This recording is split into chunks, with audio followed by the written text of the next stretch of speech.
Salut à tous, bienvenue. Aujourd'hui on fait le review du WOD 1, review et stratégie du WOD 1 des Marseille Throwdown. Donc on a un EMOM de 16 minutes avec 8 barres facing burpees réalisées dans la minute et 2 squat snatch. Toutes les 3 minutes vous devez rajouter un squat snatch, barre à 60 kg, 40 pour les filles. Je crois que pour les espoirs et les masters, 35 c'est du 50 kg et 35.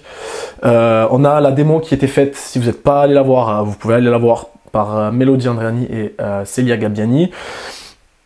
Donc voilà, là, donc la première chose que vous pouvez faire déjà, qu'on peut remarquer sur ce WOD là, c'est que on a, peu importe là où jusqu'où vous allez effectuer environ 70% du WOD sur des burpees, d'accord.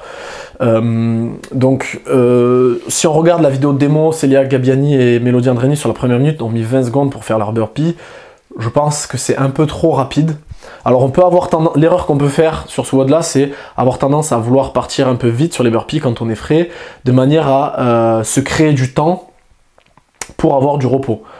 Mais je pense que c'est une erreur, vaut mieux peut-être partir un petit peu plus doucement et avoir moins de repos, mais ne pas créer ce qu'on appelle en termes physiologiques une dette d'oxygène. Donc si vous partez un peu vite, vous allez créer une charge sur votre organisme, et créer une demande d'oxygène et créer ce que l'on appelle une dette d'oxygène que vous ne serez pas capable de rembourser pendant les 30 secondes de repos et que vous paierez plus tard dans le WOD lorsque vous arriverez à grosse fatigue. Donc l'exemple que je donnais tout à l'heure à Théo, lorsqu'on parlait du WOD, c'était si vous faites dans une minute un sprint de 10 secondes d'assaut bike ou de 20 secondes et que vous reposez 40 secondes et que vous faites 45 secondes en vitesse de zone 2 ou à vitesse assez tranquille, ben évidemment vous allez être plus fatigué à la fin de la minute où vous avez fait le sprint que sur la minute où vous avez fait votre zone 2.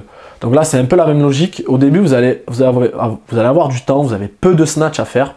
Donc prenez le temps de vraiment vous temporiser sur les burpees et de vous ralentir. Donc je passe au sol, je fais un single leg step up, une jambe après l'autre, je me redresse complètement, je saute. Même si vous mettez un peu plus de 30 secondes à faire vos 8 burpees, c'est pas grave, de toute façon, vous allez au moins vous fatiguez pas, vous ne créez pas de dette d'oxygène et vous ne faites pas monter votre cœur. D'accord? Et au fur et à mesure que vous avez des snatchs qui s'ajoutent dans le WOD, vous pouvez commencer à accélérer et changer de technique. D'accord? Donc moi j'ai fait un peu cette erreur, je suis parti au début, même si je me temporisais, j'avais l'impression de me temporiser, j'étais un peu trop rapide. Je mettais à peu près 3 secondes au burpee. Alors, c'est une vitesse qui est intéressante lorsque vous allez arriver dans le round des 9-10, mais pour les premiers rounds, c'est pas forcément nécessaire d'aller aussi vite. Après, en termes de technique, donc je variais à chaque fois, je faisais une minute où je tournais sur la gauche, une minute où je tournais sur la droite, en single leg, et une minute où je faisais double leg. Ok. Mais le mieux, c'est, je pense, commencer avec une technique qui vous permet de vous temporiser, faire peut-être une pause en bas, ou alors vous redresser complètement lorsque vous faites votre burpee avant de sauter, et au fur et à mesure accélérer pour se créer du temps sur les snatchs. Donc peut-être commencer par du single leg, passer sur du double leg, etc. Donc évidemment, sur la technique, sur les snatchs, moi j'ai opté pour des singles rapides.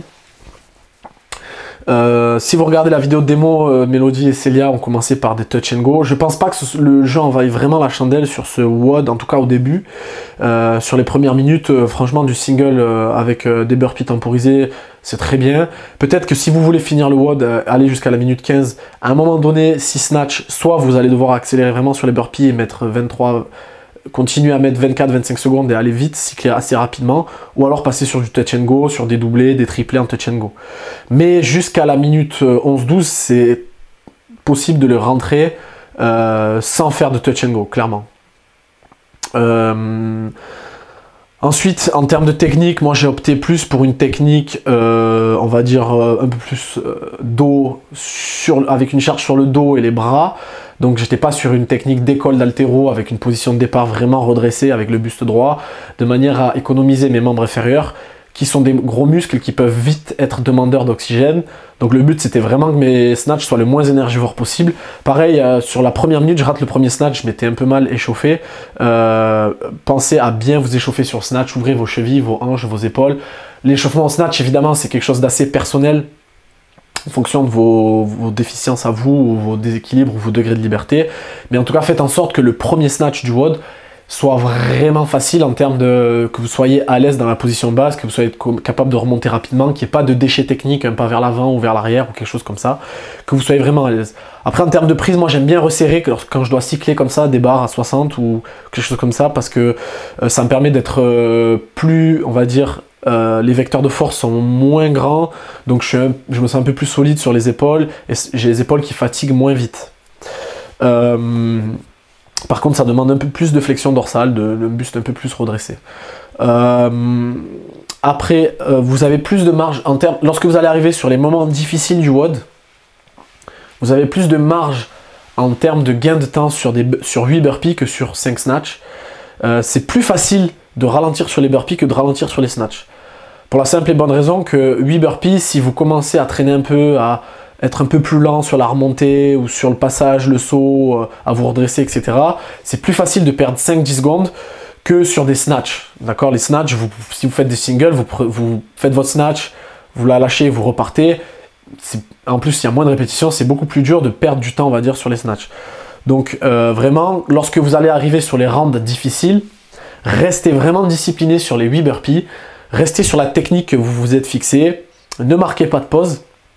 Et ensuite, battez-vous pour pouvoir finir les snatchs.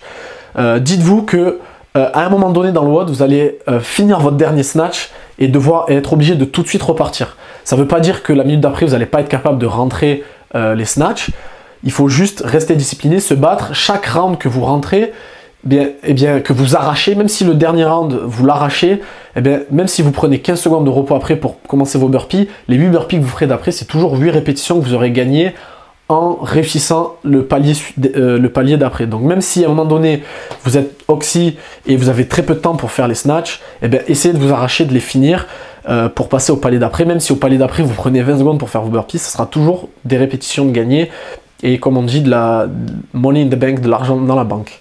Donc les points qu'on peut retenir pour ce WOD, le premier c'est vous avez 70% de burpees où que vous alliez. Après évidemment plus vous allez loin, plus le ratio s'équilibre, mais ça restera majoritairement des burpees. Ensuite, accélérez, commencez vraiment doucement, de manière à avoir peu de repos, mais de ne pas créer de dette d'oxygène, et accélérez progressivement à chaque fois que des snatchs s'ajoutent sur vos burpees. Pour vous créer du temps sur les snatchs, optez pour des singles rapides au début, et puis vous avez plus de marge de temps, vous pouvez plus perdre ou gagner du temps sur les burpees que sur les snatchs. Et puis ensuite, battez-vous pour aller chercher vos derniers rounds. Chaque round que vous arrachez, même sur le gong, ce sera des répétitions que vous gagnerez sur le round d'après, même si vous finissez pas. Voilà, j'espère que le review vous aura plu. On se voit bientôt pour le WOD 2. Non, pas la semaine prochaine, mais bientôt pour le WOD 2. Et puis, à bientôt.